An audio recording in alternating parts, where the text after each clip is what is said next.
Say you were going to do a rotator cuff repair on a partial thickness rotator cuff tear. The way that that works is you come to your regular doctor, you have a partial thickness rotator cuff tear, which doesn't necessarily always need surgery, but if it continues to be symptomatic, then oftentimes we'll recommend that. Your normal treatment plan through a normal orthopedic office would be you'd come in, you'd be evaluated by your orthopedic surgeon. He'd notice that you don't have a full thickness rotator cuff tear, so you're a candidate for therapy. So then we start some therapy. Maybe we give you a steroid injection, which is terrible because steroid damages our tissue. But steroid does help a lot with the symptoms. So typically your treatment would be a steroid injection and then physical therapy for up to 3 months.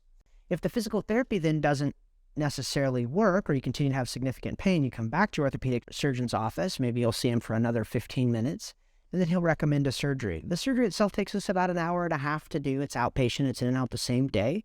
Unfortunately, it's very, very inconvenient because oftentimes we have to go in and repair the tear if we weren't able to heal it with other measures. So then you're going to be in a sling for about 6 weeks. You're going to be not lifting anything more than 10 pounds for 3 months.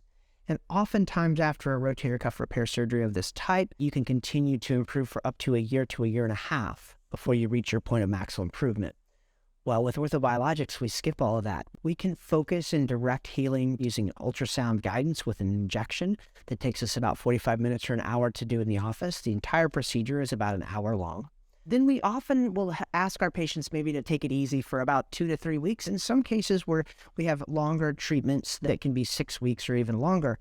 But the vast majority of people who receive orthobiologics treatments, we basically ask them to take it easy for a couple of weeks and then ease back into their more normal activities. We find that this returns patients very, very quickly to their normal activities, and particularly their sports, without any of the downtime or the significant risk of an orthopedic surgery.